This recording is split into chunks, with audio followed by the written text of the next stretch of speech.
Hola, buenos días a todos. Muchas gracias por conectarse a nuestra sesión de hoy. Sean todos ustedes bienvenidos. Ya está aquí con nosotros nuestro ponente del día de hoy, Máximo Domínguez, quien va a darnos una plática bastante interesante. No sin antes quiero agradecerles el que puedan conectarse con nosotros en esta primera sesión de esto que decidimos llamar Entre Bibliotecas, una visión a través de expertos. Este foro lo hemos realizado para toda la comunidad bibliotecaria interesada en adquirir y compartir conocimiento acerca de nuestras profesiones. Por eso, en esta ocasión tenemos el placer de invitar a Máximo Román Domínguez López, quien es licenciado en Bibliotecología por la Universidad Autónoma de Chiapas y maestro en Bibliotecología y Estudios de la Información por la Universidad Nacional Autónoma de México. Actualmente trabaja como jefe del Departamento de Catalogación en la Biblioteca Nacional de México. Es miembro del Comité Permanente para el periodo 2019-2023 de la sección de alfabetización informática de la IFLA, Federación Internacional de Asociaciones Bibliotecarias, y además ha asistido a congresos nacionales e internacionales. En sus intervenciones ha sido con temas relacionados con repositorios institucionales, derechos de autor, donde es realmente un experto, derecho de información, licencias en Internet, alfabetización informática, uso ético de la información, migración e inclusión digital para grupos vulnerables, entre otros.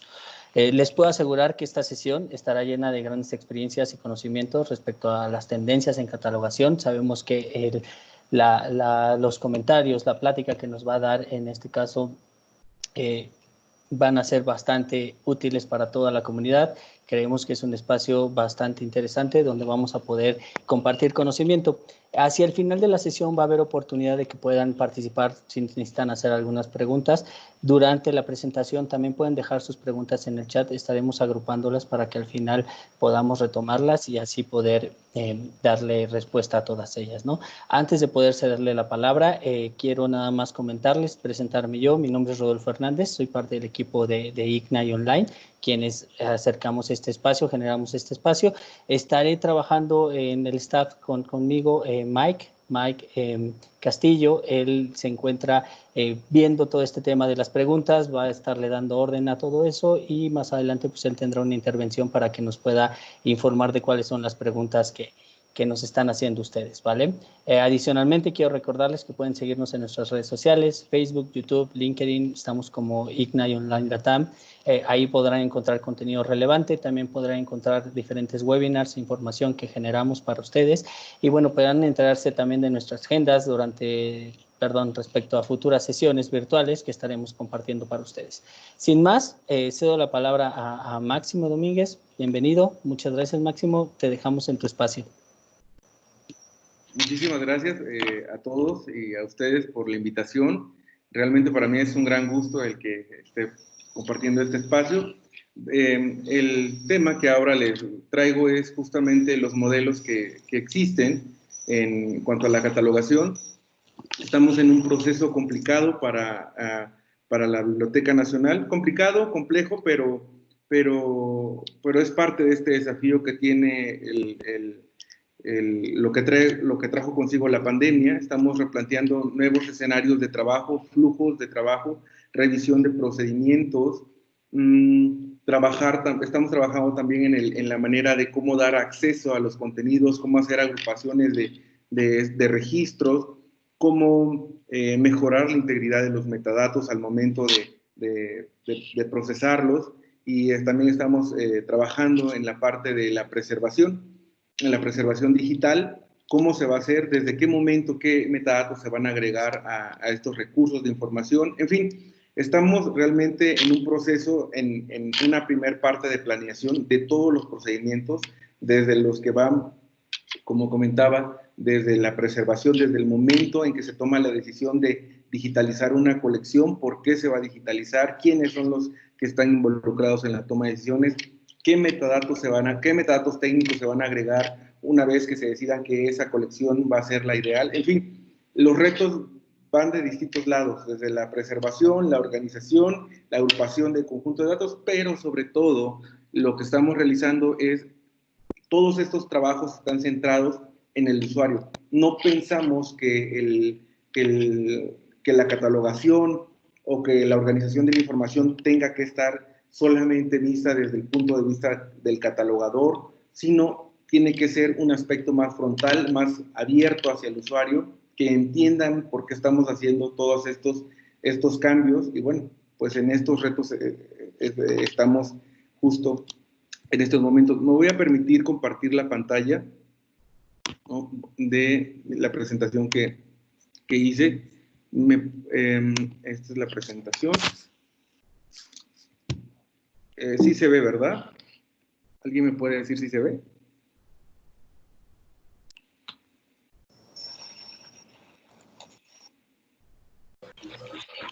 Sí se mira. Sí se ve. Ok, perfecto. Continúo entonces. Bueno, la tendencia de la catalogación tiene que ir centrado justo en el usuario, y en este momento de lo que nosotros estamos trabajando, les pido que por favor apaguen su micrófono para que podamos todos estar escuchando y podamos ser productivos. Bueno, actualmente la industria ha tenido un transitar vertiginoso por las tecnologías, marcada por Internet de las Cosas, la inteligencia artificial, la robotización y la analítica de grandes datos. Están transformando los procesos industriales. Los procesos industriales y los procesos también económicos, políticos. Vemos, por ejemplo, lo de Cambridge Analytica, vemos también lo de estos rastreos de información, cómo se presentan, se nos presenta la información cuando estamos navegando en redes sociales, y todo esto obedece a patrones de conducta que han sido repetidos y que generan y que se dirigen hacia un público.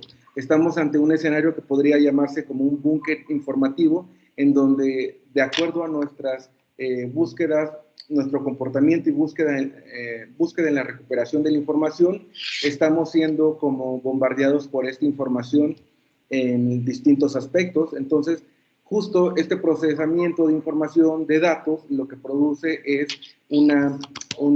canales de información dirigidos específicamente a sujetos. En este nuevo paradigma del Internet industrial, la digitalización es el centro del proceso. La recolección de esos datos son la tendencia principal. No solo datos bibliográficos, datos en la búsqueda de información, sino datos también datos personales, datos sensibles que nosotros dejamos al momento de utilizar Internet.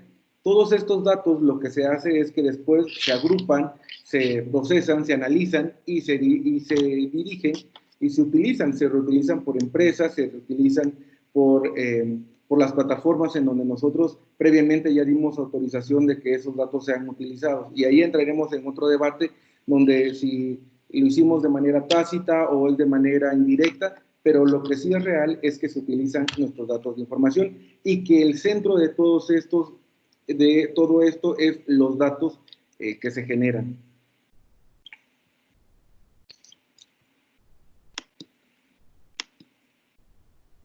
En este caso vemos una tendencia generalizada a utilizar datos enlazados, que es un método para difundir y vincular datos estructurados en Internet. Por ahí vi que estaba la doctora Lourdes Feria, que ella sabe precisamente a lo que me refiero, y posiblemente la mayoría de nosotros es que sabemos cómo está funcionando ahora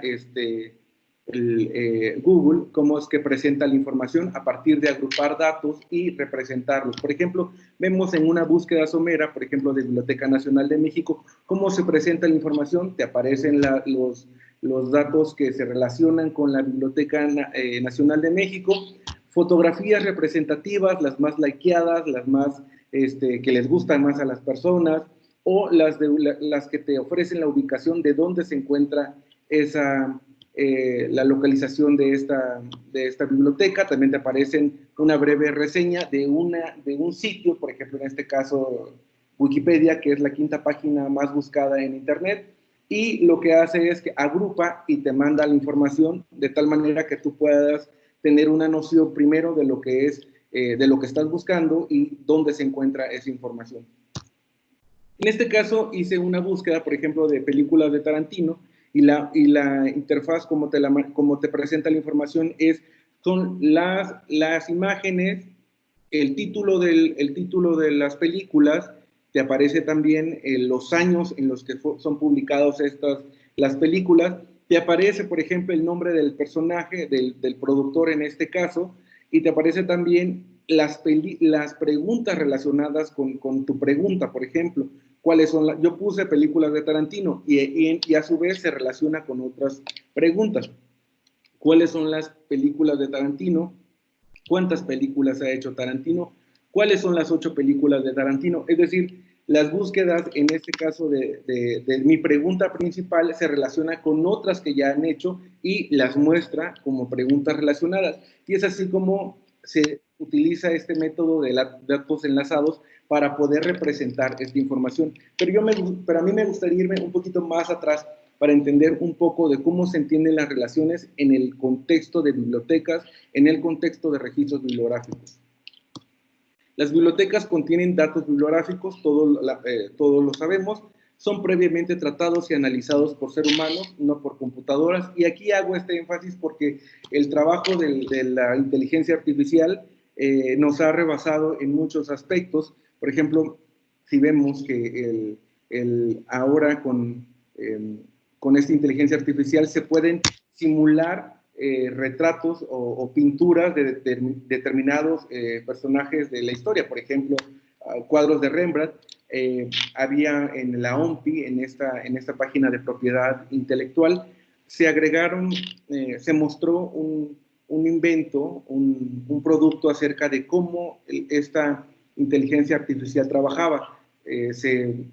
Ahí mostraban que se habían programado el análisis de más de 1000 cuadros de Rembrandt y la máquina analizaba los píxeles, la fuerza de las pinceladas, la imagen en sí, en macro, en micro, todo eso se analizaba, y lo que hizo después del análisis de esas 1000 pinturas, generar una pintura nueva, como diciendo, bueno, pues de acuerdo a todos estos métodos y todas estas técnicas, seguramente este pintor pintaría así, y muestra una pintura que se supone que hubiera sido parte de este pintor famoso. Y bueno, es así como se está trabajando ahora con este conjunto de datos, con este procesamiento de la información, y es hacia allá donde nos vamos a dirigir. Pero en este momento la creación de un registro bibliográfico sigue siendo meramente producto del análisis de los seres humanos. Los registros, los registros bibliográficos contienen puntos de acceso.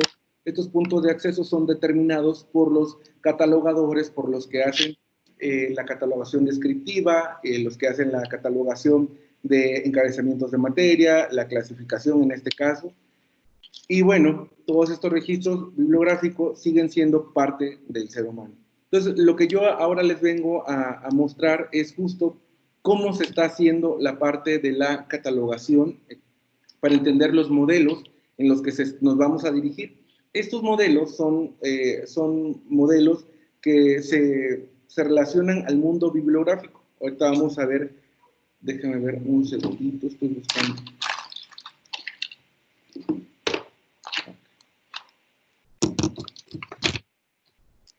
Este modelo entidad-relación, que es el primero con el que nosotros vamos a empezar, fue desarrollado por Peter Chen en 1976.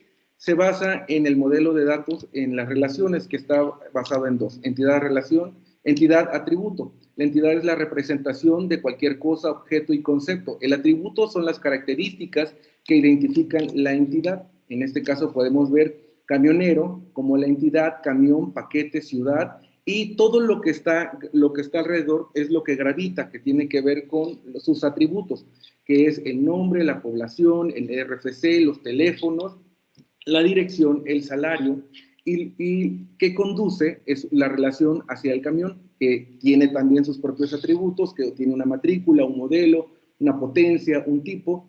A su vez también podemos ver que se distribuye en paquetes. Por ejemplo, ese paquete tiene un código, una descripción, un destinatario. Es decir, lo que nosotros estamos viendo es que hay, en este caso, entidades y atributos que lo que nos hacen es hacer relaciones de estas entidades a partir de esos atributos. Vemos también, este es el primer modelo que sienta las bases de lo que vamos a ver posteriormente. En este caso vamos a ver el de Farber, que son requerimientos funcionales para registros bibliográficos. Y en este tiene su antecedente en 1992 al 95. El grupo de estudio de IBLA desarrolló un modelo de entidad-relación como una visión generalizada del universo bibliográfico que intenta ser independientemente de cualquier código de catalogación o de su implementación. Este modelo está centrado en cuando el usuario busca en el catálogo, es decir, quiere encontrar materiales, desea identificarlos, requiere seleccionar lo que sea adecuado a sus necesidades y busca obtener acceso a estos registros. Las entidades que han definido este estudio representan los objetos claves que interesan a los usuarios de los grupos bibliográficos. Las entidades se han dividido en 3 grupos. Este modelo se divide en 3 grupos. El primer grupo incluye los productos de creación intelectual o artística que se consignan o se describen en los registros bibliográficos, obras, expresión, manifestación e ítem.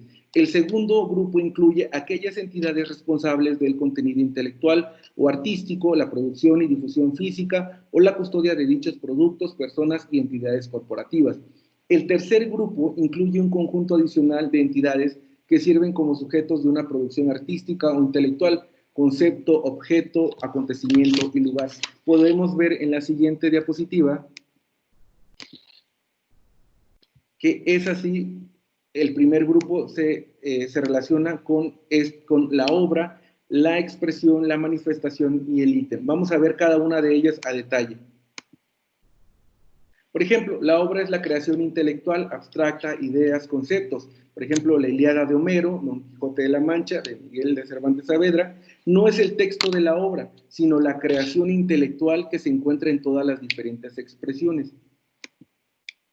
La expresión es la realización intelectual o artística de las obras en forma alfanumérica, musical, notación coreográfica, sonido, imagen, objeto, movimientos, etc. Cualquier combinación de dichas formas. Por ejemplo, el idioma puede ser en el que se publican la Ilíada de Homero o Don Quijote de la Mancha de Miguel de Cervantes Saavedra. Vamos a ver las manifestaciones. Es la entidad definida como manifestación, abarca una amplia gama de materiales que incluye manuscritos, libros, publicaciones periódicas, mapas, carteles, registros sonoros, películas, videograbaciones, CD-ROOMs, kits de multimedia, etc. Como entidad, la manifestación representa todos los objetos físicos. Vuelvo a repetir, como entidad, la manifestación representa todos los objetos físicos que representan las mismas características, tanto en lo que se refiere como contenido intelectual como a la forma física.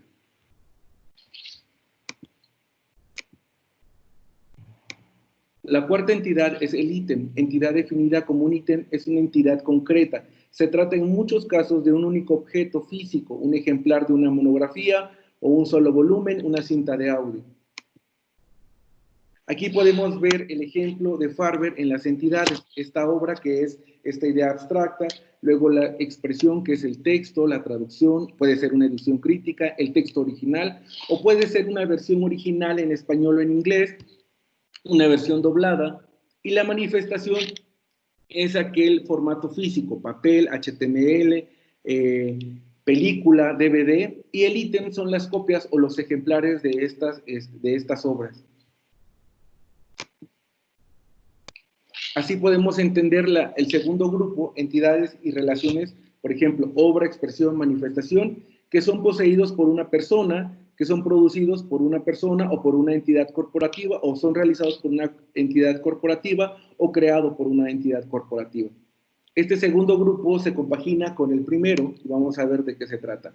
Grupo 2, persona. La quinta entidad incluye tanto individuos muertos como vivos, en la medida en que estén implicadas en la creación o realización de una obra, como autores, compositores, artistas, traductores, editores, directores, intérpretes, etc. O son la materia de una obra, como por ejemplo de obras biográficas o autobiográficas de una historia.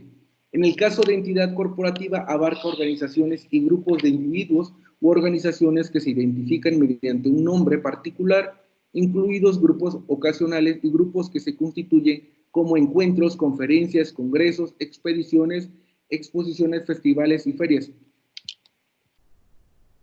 En el grupo 3, entonces, agregamos la materia que tiene que ver con conceptos, objetos, acontecimientos o lugar.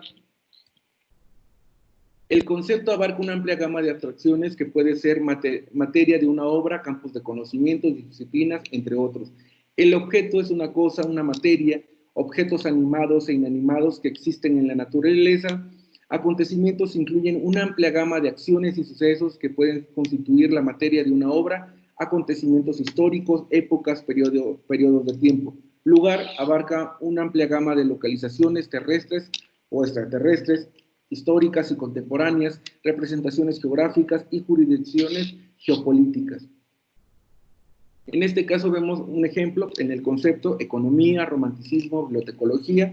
En el objeto podemos encontrar Palacio de Bellas Artes, Apolo 11, la Torre Eiffel. Acontecimientos podemos ver la Ilustración, la Revolución Industrial, el siglo XX.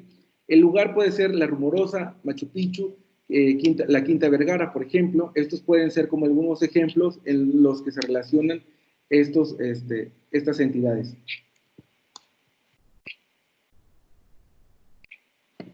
Bueno, así es como queda los grupos y las entidades del modelo de Farber. Por ejemplo, en el grupo 1 está la obra, la expresión, la manifestación, el ítem. En el grupo 2 son las personas y la entidad corporativa. Y el grupo 3, el concepto, objeto y acontecimiento y lugar.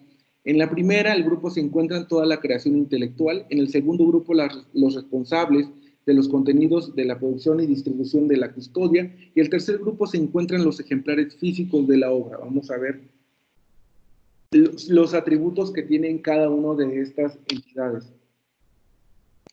Empezaremos entonces con la obra. Los atributos de la obra pueden ser el título de la obra, las formas de la obra, las fechas de la obra, las otras características distintivas que puedan diferenciarse con otra obra que se parezca, finalización prevista, es decir, si esta obra va a tener alguna secuencia o solamente va a ser un solo tema, un solo ejemplar y no va a haber más continuidad de la obra, el tipo de audiencia, el contexto de la obra, los medios de interpretación, las obras musical, la designación numérica musical, clave, obra musical, coordenadas, obras geográficas, equinoccios, en fin. Vemos aquí, por ejemplo, atributos de la expresión, el título de la expresión, la forma de la expresión, fecha de la expresión, lengua de la expresión, otras características distintivas, extensibilidad de la expresión, revisibilidad de la expresión, extensión de la expresión, resumen del contenido y contexto de la expresión. Los atributos, recordemos que cada atributo que nosotros generemos va a depender siempre de las políticas de la biblioteca, es decir, se van a agregar tantos atributos como sean posible, pero además, de acuerdo a la política que esté sujeta la biblioteca. Ustedes les pueden poner todos estos atributos, pero no sé qué tan conveniente sea al momento de poder generar un recurso pensando en tiempos y movimientos, o revisar cuáles de estos atributos son los que sí son necesarios y cuáles no son necesarios al momento de catalogar. Y lo digo esto en términos de revisar los tiempos y movimientos al momento de realizar la catalogación.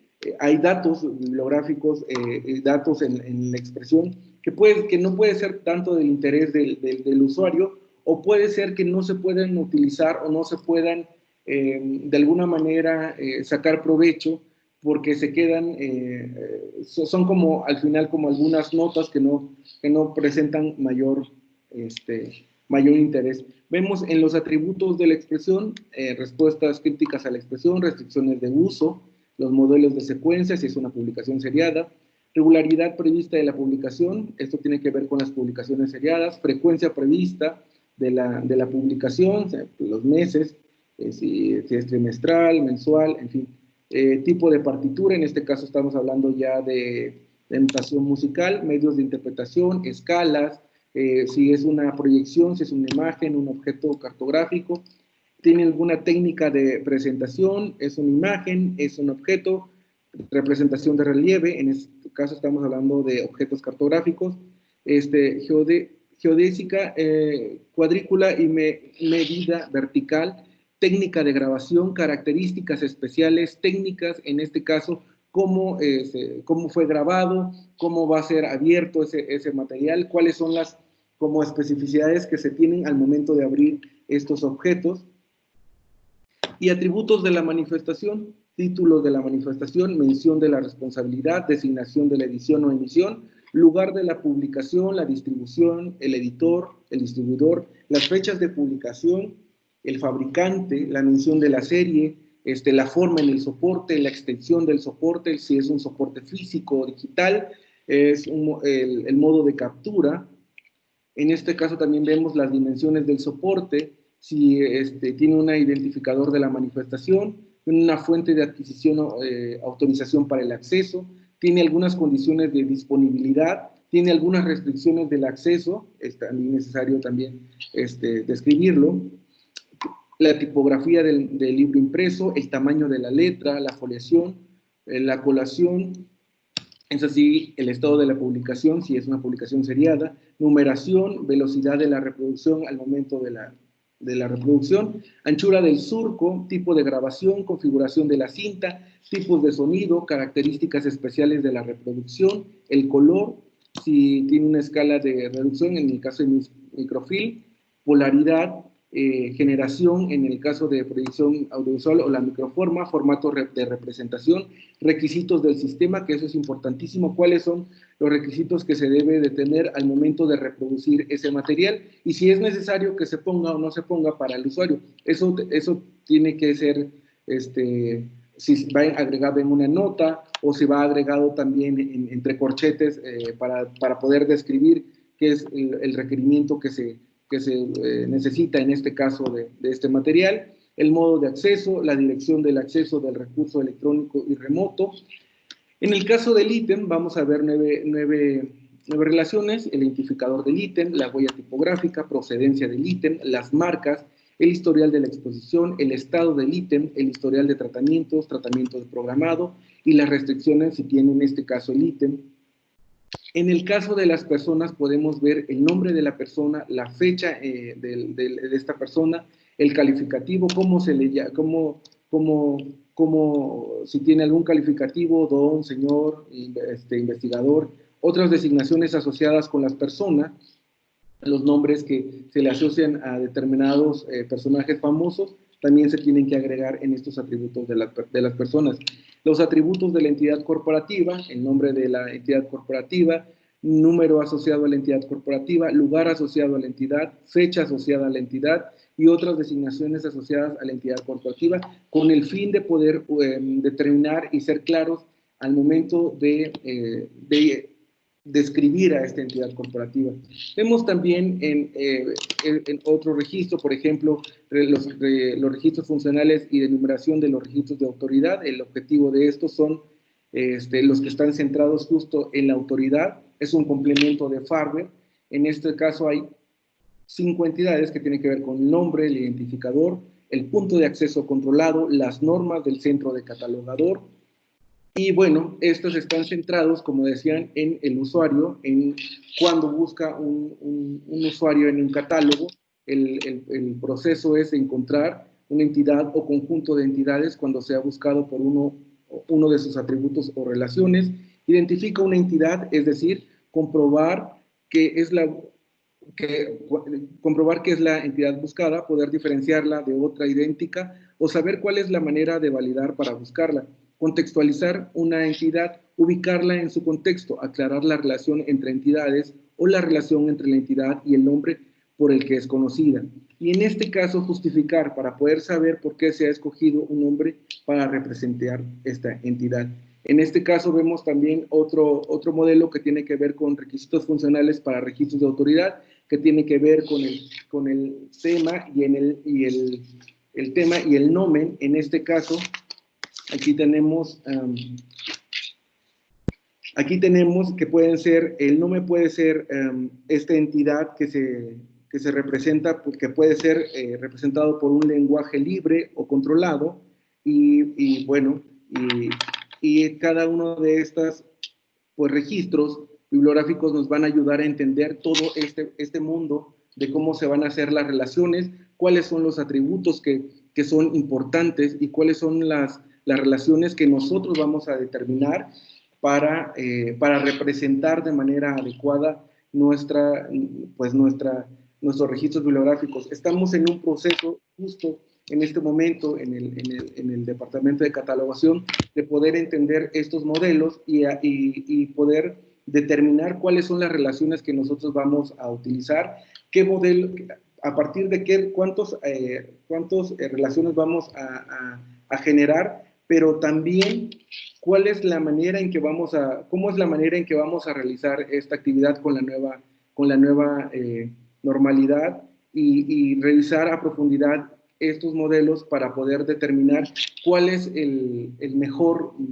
la mejor vía, la mejor ruta para presentar la información, porque estamos seguros de que no podemos seguir presentando la información de una manera como la hemos venido presentando. Tenemos que ir hacia este cambio en el paradigma de la visualización y la representación de la información, y en este caso estamos revisando justo de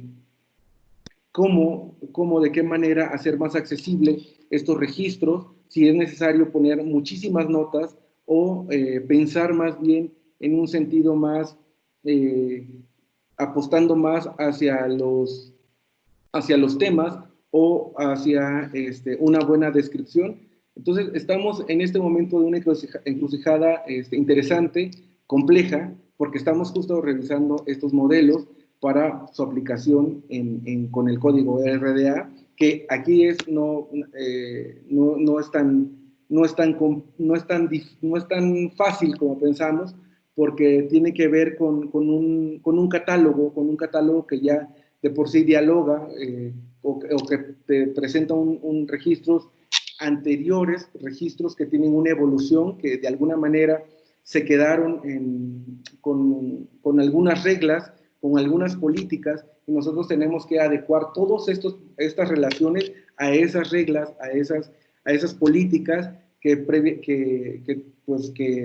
ahí están, y que nosotros tenemos que tomar la decisión si adecuamos todos estos cambios, si lo hacemos retrospectivo o si empezamos de cero hacia adelante. Entonces, es un gran reto el que actualmente estamos nosotros, porque lo que buscamos es conocer estas relaciones en ese universo bibliográfico, y además dar acceso. Me parece que lo fundamental a partir de entender estas entidades es que nosotros estamos buscando dar acceso a estos materiales a partir de crear, de buscar datos, contenidos que estén en acceso abierto o que estén utilizando alguna licencia Creative Commons. Entonces, nosotros lo que estamos ahora proponiendo es revisar todo aquello que sale de nuestra entidad, de la universidad, en acceso abierto, para poder después agruparlo y poderle dar estas relaciones de acceso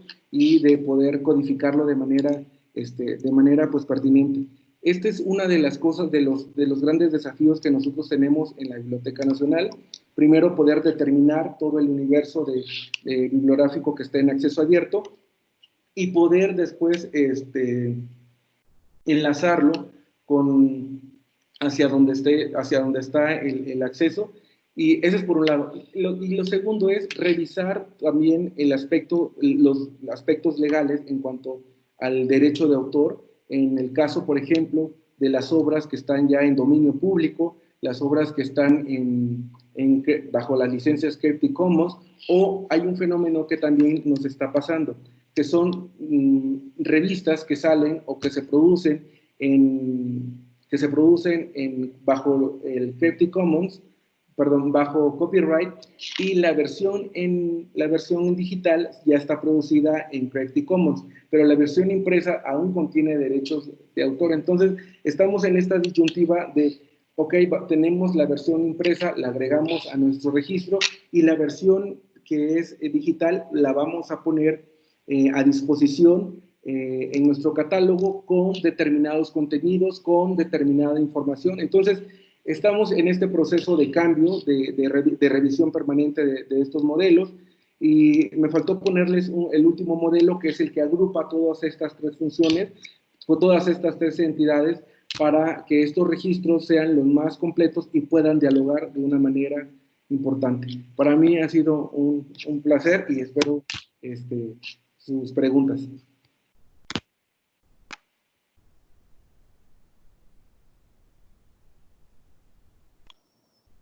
Perfecto, muchas gracias, Max. Ahorita justamente vamos a pasar a las preguntas. No sé si hay alguien que quiera abrir su micrófono para que por favor puedan hacer alguna pregunta.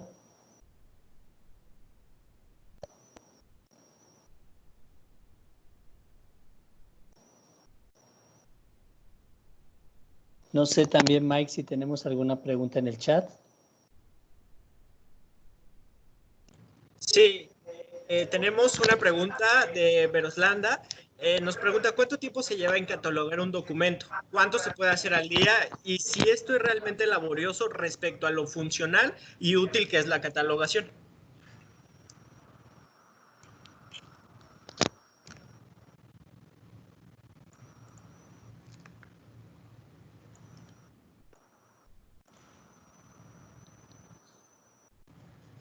Max, creo que tienes apagado el micrófono. Bueno, sí. Ya te escuchamos. Muchísimas gracias por la pregunta, la verdad es que es muy pertinente. Ahora, bajo la dirección del doctor Filiberto Martínez Arellano y, claro, el director Pablo Mora, estamos haciendo estos trabajos de revisión de cuánto tiempo nos lleva a hacer una catalogación. Recordemos que no es lo mismo catalogar un libro a catalogar una publicación periódica. Las publicaciones periódicas tienen una historia, te dicen de qué familia viene, si el editor se convirtió en algún momento en algún, el editor se convirtió en editor o volvió a ser editor después, en fin, o después de esta publicación periódica saca algún suplemento o se convierte en otra o tiene otras publicaciones, en fin, las publicaciones periódicas por sí mismas, yo estuve catalogando el año pasado publicaciones periódicas y era muy complejo el poder hacer las familias, las relaciones de estos atributos que les comentaba, que no es cosa sencilla establecer cuántos atributos, eso lo tiene que definir el catalogador. Pero, respondiendo un poco en este caso de la nueva normalidad y de todo el trabajo que ahora tenemos, estamos pensando pues ser más frontales y más precisos al momento de catalogar. Me parece que nosotros vamos por el asunto de menos es más. Me parece que menos es más, pero con acceso. Es decir, estamos apostando para el acceso abierto y el tiempo de la catalogación aproximadamente va a depender siempre del material, pero con todas estas relaciones me imagino que pueden durar como 3, 4 horas, porque es muy complejo establecer todas esas relaciones, pero como te digo, lo que estamos haciendo actualmente es revisar tiempos y movimientos en el flujo de trabajo. ¿Cuánto tiempo te toma hacer la descriptiva? Primero, cuánto tiempo te toma buscar el material, si lo tienes, si está duplicado o no. Después, hacer la catalogación descriptiva, tratando de tener, en ese caso estamos pensando que no vamos a tener errores en la descripción y nos vamos a apresurar a hacer después la temática y la clasificación y estamos pensando que aproximadamente estamos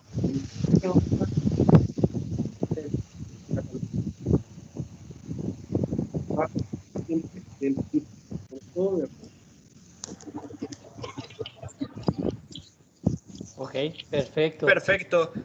También nos pregunta Mónica, ¿sí podrías mencionar un ejemplo de estas relaciones entre obra, expresión, manifestación, ítem, etcétera? Por ejemplo, en el ejemplo de las hojas de la certificación. Dame un segundo, creo que tenemos un micrófono abierto. Sí.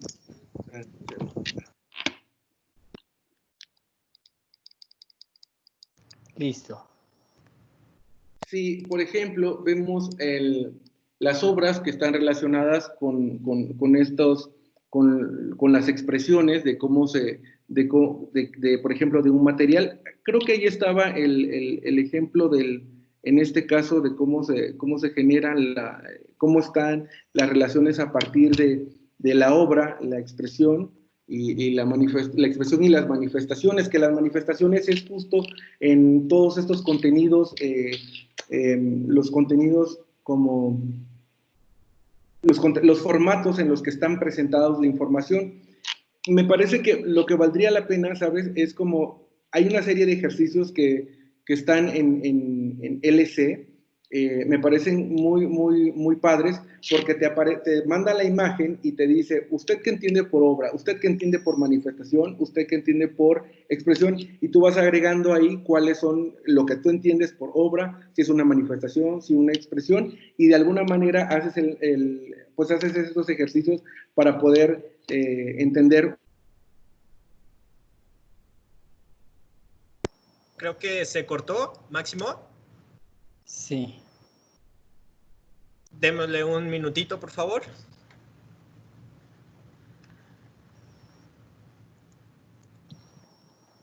Sí, creo que tuvimos aquí un problema con la conexión de Máximo. Demos un segundito, por favor. Igual si tienen alguna otra pregunta, igual podemos ir colocándola en el chat. Ahorita abordaremos con Máximo el tema. Igual recapitular un poco, la verdad es que Máximo nos ha llevado como desde la parte conceptual, desde los conceptos para este tema de catalogación, hasta un poco platicarnos la experiencia y lo que hoy día están haciendo. Entonces sí es importante y creo que es bastante valioso el aporte que hemos tenido en la sesión. Entonces si gustan hacer alguna otra pregunta, adelante. El chat está abierto y ahorita nada más que regrese Máximo. Listo. Estaremos... Ya está de regreso. Adelante, Máximo. Listo, gracias. Máximo. Porque la verdad es que no sé por qué me sacó, pero nada más después un fallo en el sistema. Pero sí, te comentaba que ahí están estos materiales de apoyo del LC, de la Biblioteca del Congreso, y podría como ayudarnos un poco para poder clarificar estas relaciones, y con mucho gusto comparto también ese material que además está en la red y que nos ayuda a nosotros a entender estas relaciones y recordar que estos atributos y toda esta generación de relaciones, la que los define, la que los dirige, y es el catalogador, y esto se debe a políticas. La verdad es que la mayoría de todas estas relaciones las genera la misma institución. Al final, el que nos guía al momento de catalogar, de hecho, siempre en todas las instituciones en las que he trabajado, el código está ahí, RDA, los modelos, pero todo recae siempre en la política de las bibliotecas al momento de catalogar. Eso me parece como muy curioso, porque va a depender también del tipo de biblioteca que es, y también al usuario que está dirigido. Perfecto. También nos pregunta Antonio, ¿qué sistemas para la nacionalización para los encabezamientos de materia o tesauros podrías recomendarle? El que es muy bueno, por ejemplo, es el de la UNESCO. A mí me parece que es completo. Me parece que el idioma está bien. Yo lo que hago usualmente, ese es el que utilizo, me parece que es bueno, y también utilizo, por ejemplo, el de las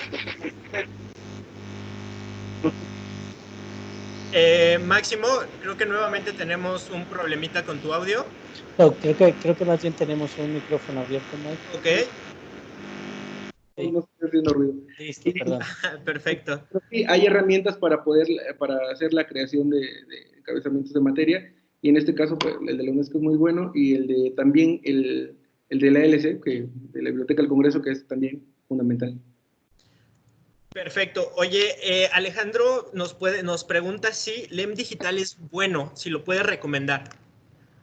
Perdón, no escuché. ¿Otra vez? Nos preguntan si LEM Digital es bueno y si lo puede recomendar. Sí, es bueno. Al final, me parece que hay herramientas que nos ayudan a poder catalogar. Nosotros estamos en este momento trabajando en crear como como paquetes al momento de catalogar desde la casa, crear como herramientas, porque este nuevo retorno va a ser como muy tardado, viendo las cifras que actualmente están pasando, o lo que está sucediendo en México, no sé, en otros países, pero lo que nosotros estamos apostando es por crear y catalogar desde casa, hacer como estamos pensando en dos escenarios quizás. Las personas que van a regresar a trabajar, que van a estar catalogando, y va a ser una catalogación más dinámica y más enfocada al usuario. Y la segunda, de las personas que ya no van a poder regresar y que también se les tiene que dar como un paquete de todos estos recursos, al momento de catalogar.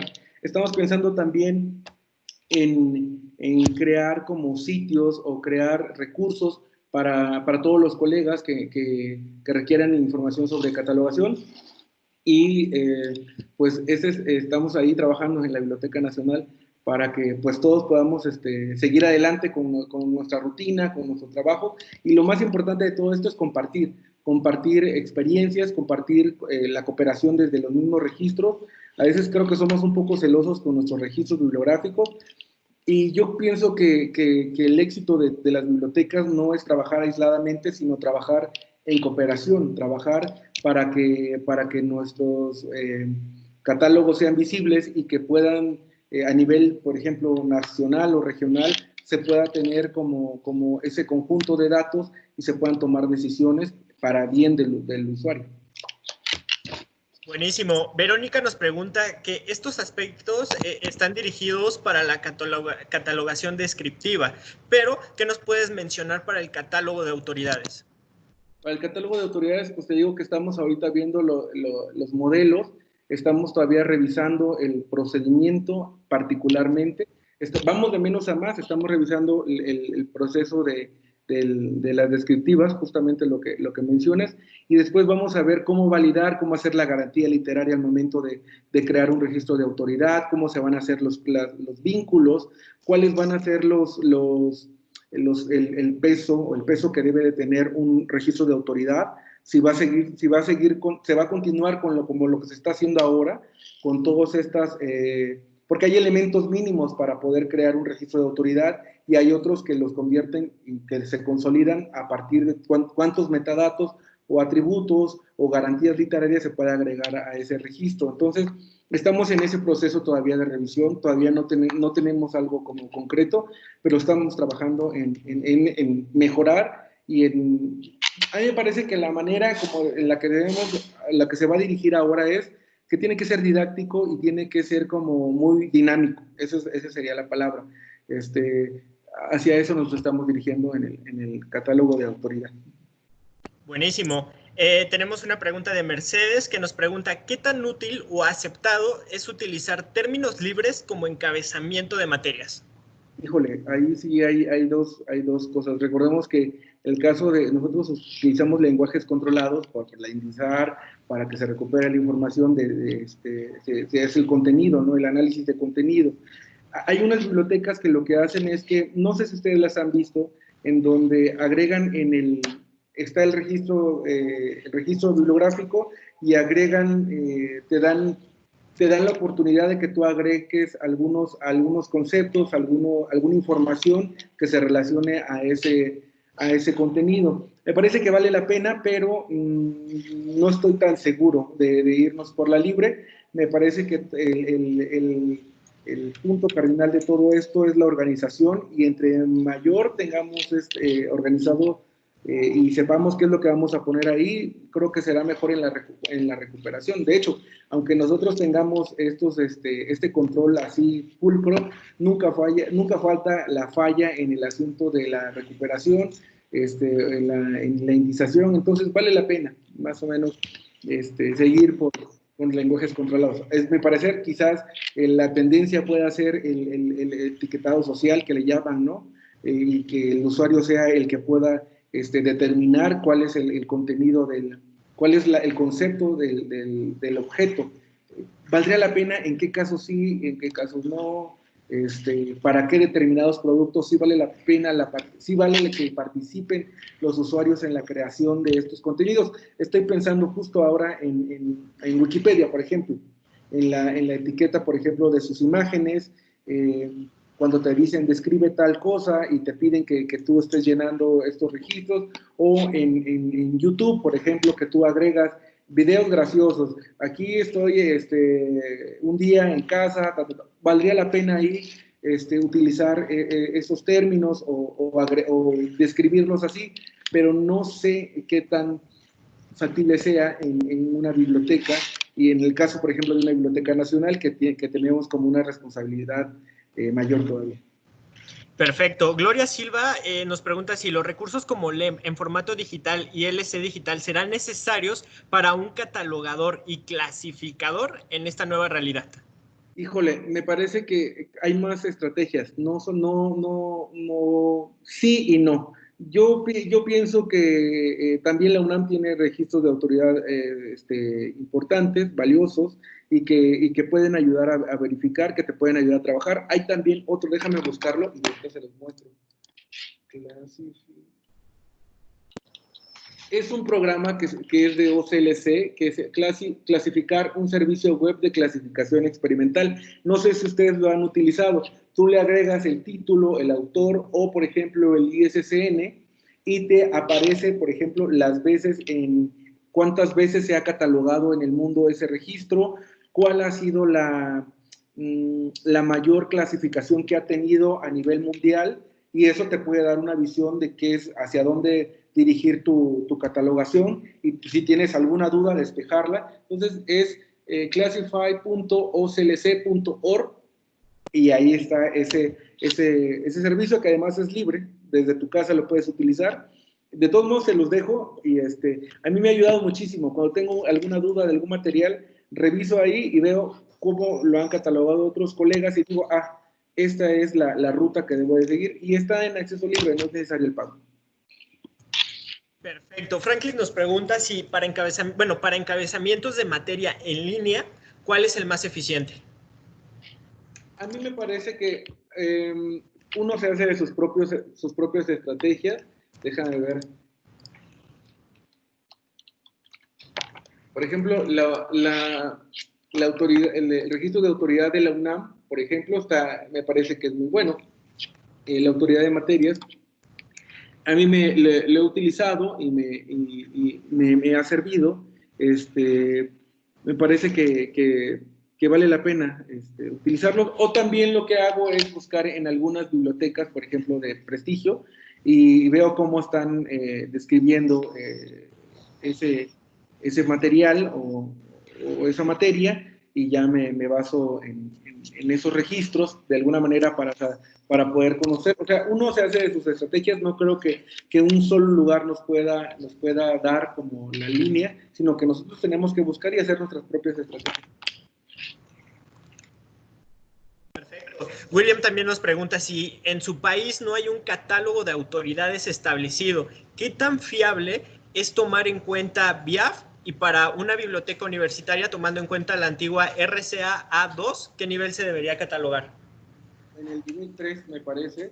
Y en el caso hay un catálogo de Unión de Autoridades de Materia, que está la Salle, el Colegio de Sonora, el Tecnológico de Monterrey, la UDG, la Universidad de Guadalajara, la UNAM y la Universidad Pedagógica Nacional, que puede ayudarlos también en la búsqueda de material. Catálogo de Unión de Autoridad de Materia, también el catálogo de autoridad de la misma UNAM. Y en el caso de BIAF es fundamental, porque son los que determinan, por ejemplo, en el caso de los autores, si es el autor, si tiene un número identificador. Es fundamental. Perfecto. ¿Alguien más? No sé si quieran abrir su micrófono para poder preguntarnos alguna otra duda. Bueno, pues si no es así, yo les agradezco mucho. La verdad es que esto es un experimento. Buenos días. Una preguntita, buenos días. Hola, buenos días. Adelante, por favor. Desde Riobamba, Chimborazo. Hola, hola. Un saludo. Gracias a Máximo por su valioso tiempo de explicarnos. Y yo quisiera preguntar en lo que se refería al asunto del tiempo que se debería tener para el asunto de esto de la catalogación, el tiempo que tendríamos que hacer. ¿Es un solo documento que hablaba de las 3 horas? De 3 a 4 horas. Sí, va a depender siempre de qué documento sea. Hablamos si era una publicación periódica, que tarda más, que los registros son más completos por las relaciones, o los registros monográficos, que son más directos, más fáciles de poder, título, autor, obra, encabezamiento. O sea, no digo que no sea tan difícil, pero en grados de complejidad el libro puede ser un poco más fácil. Y dependiendo lo que nosotros estamos viendo en factor tiempo, es como 1 hora, hora y media. Es el cambio que nosotros deseamos, el cambio que nosotros queremos. Vamos a ver cómo va a ser la implementación. Y ahora con todas estas cosas que tienen que ver con la higiene y seguridad del catalogador, pues vamos a tener que también repensar en el asunto de tiempos y movimientos, ¿no? El momento de agarrar un libro, cómo se va a hojear, dónde se va a entregar el material una vez que ya esté catalogado. En fin, pensar esta nueva realidad también es tiempos y movimientos. Son tiempos, pues, al final de cuentas. Entonces, pues sí, estamos en un paradigma como muy complejo, pero aproximadamente estamos pensando 1 hora y media a lo sumo, entonces estamos en eso.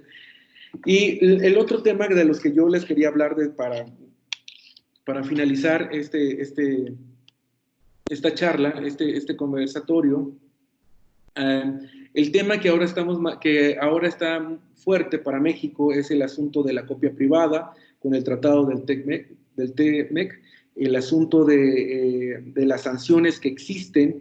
Vamos a hablar también un poco sobre cuál es el impacto que pueda tener para las bibliotecas en el caso de la reproducción de los materiales, la copia privada. Entonces, hay un tema importante también que se relaciona con la catalogación, porque indirectamente todos estos temas pegan y afectan al usuario, y es decir, cómo vamos a presentar esa información, qué debemos de tener cuidado al momento, lo que veíamos en los atributos, justo el asunto de cuando agregábamos estas notas de reproducción, ¿qué vamos a agregar? Hay que uniformar criterios también. A mí me parece importantísimo el asunto de que tengamos como uniformidad al momento de crear una nota, por ejemplo, de acceso.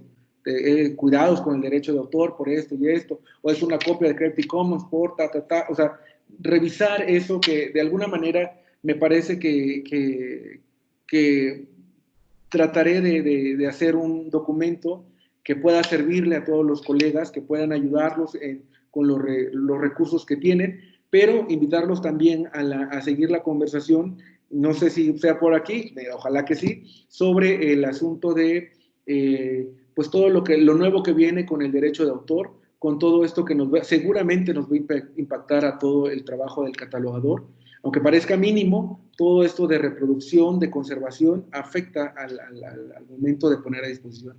Pues para mí es un gusto, la verdad es que es un tema que sobre los modelos es todavía una cosa conceptual. Estamos en el proceso de revisión, qué es lo que vamos a hacer, qué es lo que vamos a realizar en la nacional, y seguramente vamos a colaborar con todos ustedes. Ese es el objetivo, el doctor Filiberto así me lo ha dicho, querer colaborar y cooperar con las demás instituciones, trabajar en manuales, trabajar en generar políticas claras, políticas que les puedan ayudar a todos para una misma realidad, y estamos trabajando en eso. Seguramente habrá cursos, seguramente habrá talleres, entonces por favor no dejen de seguirnos, y para mí ha sido un gusto poder estar con ustedes hoy.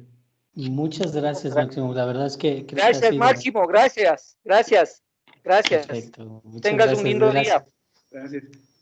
Sí, ha sido la verdad es que una charla bastante fructífera. Creo que nos dejas bastante conocimiento, nos dejas también un aporte interesante, nos dejas temas para pensar, para que también los replanteemos, y es algo que tenemos que socializar y de alguna manera empezar a discutir, porque definitivamente esto afecta ahorita a México, pero en realidad es un tema que en algún momento nos va a afectar de manera global, ¿no? Y que tiene sus repercusiones para todos, entonces sí es importante que lo tomemos en cuenta.